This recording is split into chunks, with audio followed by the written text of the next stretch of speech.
Hi, I'm Dr. Lori Schwartz-Reichel. My career began in music education where I learned the importance of a key change, a shift, in the tonal center of a piece of music, often used to inject energy or produce significance. Eventually, I realized the impact of making key changes in all areas of my life and the desire to help others do the same. Making key changes can be difficult. I certainly don't have all the answers, but I do like to pose questions for reflection and offer actionable key changes for us to attempt in both our working and living situations. Together, we can unlock our greatest potential in collaboration with those we love, serve, and lead. Let's discover how we can grow together by making key changes. This is our 40th episode of the Making Key Changes podcast. Thank you for listening to the podcast and sharing it with others. In the last few weeks, I have had listeners reach out to me and schedule mentoring sessions. I love working with you one-on-one and continuing to dive deeper into the content discussed on the show. If you have been listening to the show for several episodes, then you are familiar with the pattern that we fulfill every 5th episode. Rather than rushing into a new topic, we take the time to review the 4 previous episodes. This habit ensures that we are making the necessary key changes to grow. Reviewing is necessary for learning. It transfers the information we have been presented and moves it from short-term to long-term memory. Hopefully, reviewing allows us to retain the knowledge. Unfortunately, this pattern and opportunity for review rarely happens with adult learning. Typical personal or professional development, which often includes a once-and-done approach, is not enough. When we are given the opportunity to revisit a topic of interest or need, it helps reinforce the concepts and provide additional avenues for reflection and growth.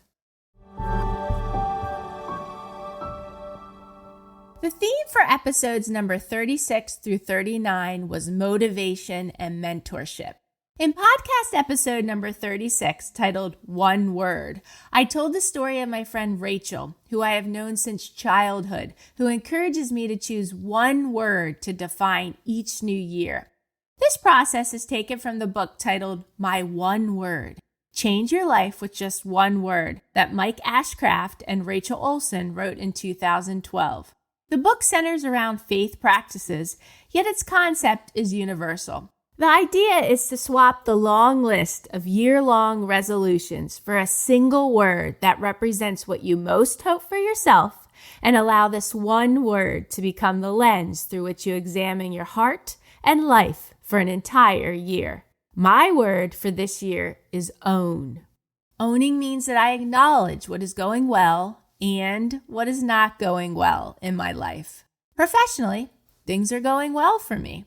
Personally, I am struggling with a few relationships and stages of life. I am learning to be more present, apologizing when necessary, and focusing on laughter much more. I am being more decisive, standing my ground more firmly, and replying with greater confidence, care, and quickness when needed. I am also owning my health much better than I have in recent years and acknowledging how my current health status may impact me later in life. Have you selected your one word for this calendar year? Or did you recently select your one word for these final months of the year? If you have yet to do so, select your one word today. You will be surprised at how this one word will inspire you as the hustle and bustle of school or work continues, the weather gets colder, and the holidays approach. In podcast episode number 37, titled Considering a Career Change, we discovered key changes we can make to consider a career change with care and confidence. Key change number 1. Reflect on your current working situation. Consider what you like or dislike about your current working situation. Why? How? And when? Would you make a career change? How will you change? Will it be within your company, outside your company, or on your own? Determine the conversations and procedures that should take place before a career change is made or even before a decision to change occurs. If you are in a current position, review your contract to ensure a change can be made and how your finances, insurance, or other benefits might be impacted. Key change number 2, discuss with loved ones. Speaking to loved ones about considering a career change can be helpful by sharing our emotions, asking for support, and putting our thoughts into words. Who will you include in this conversation? What questions might your loved ones ask you? What questions will you ask them? What feelings might you experience when you talk to loved ones about a possible career change? How could talking about your thoughts and feelings help you to decide on your career change? Key change number 3, explore all options. Consider how a career change may affect your health and happiness. What impact will it have on your partner or family? What will you sacrifice? Maybe it's a short commute, a pension, insurance, or a higher salary. What will you gain? Maybe it's more time with loved ones, an easier commute, more money, more flexibility, or an opportunity to pursue more meaningful work. How will you grow professionally and personally? And who will be your support system as you make this possible change? And finally, key change number 4, change with care and confidence. Anxiety and self-doubt may creep in throughout the process of considering and making a career change. These feelings and emotions may linger after the change is made. This is normal.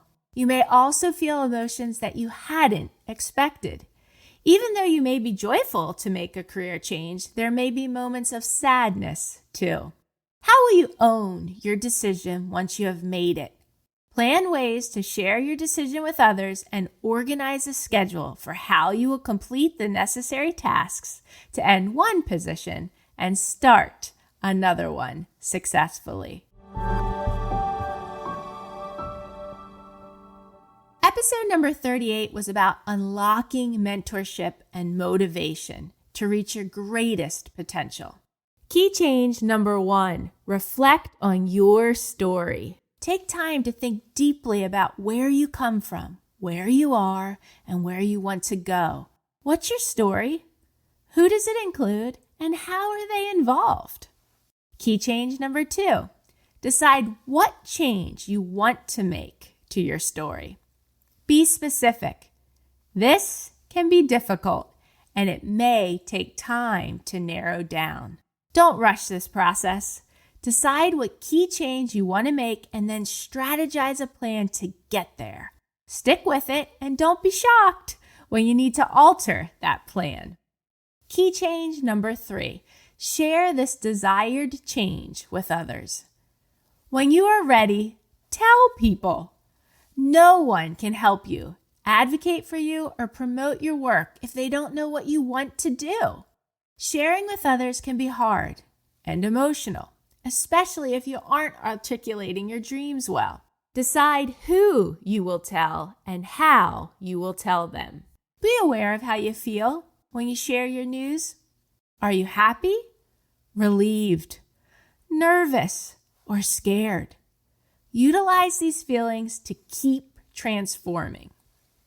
Key change number 4, enlist the help of others.